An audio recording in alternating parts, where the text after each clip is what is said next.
台南的监理站到丽人国小来举办着大型车来练车、甲视野视觉的体验活动，互学生知影讲后摆若看到大型车，要安怎来闪来保护家己。因为大型车来练车时常发生车祸，台南监理站加强扩大交通安全观念的宣导，伫台南市北区丽人国小做互学生囡仔看。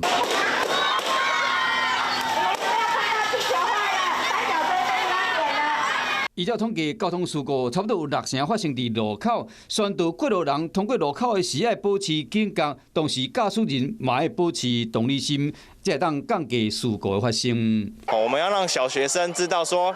大型车的视野死角到底是在哪里。我们在借由活动会宣导说，他应该如何在路口的时候远离大型车。 监理站嘛，呼吁这个赛车的人经过路口的时，要记让过路人。 晚间9点，邀请您与世界同步，60分钟掌握全球脉动。World News 9，陈雅玲世界晚报给您崭新视野。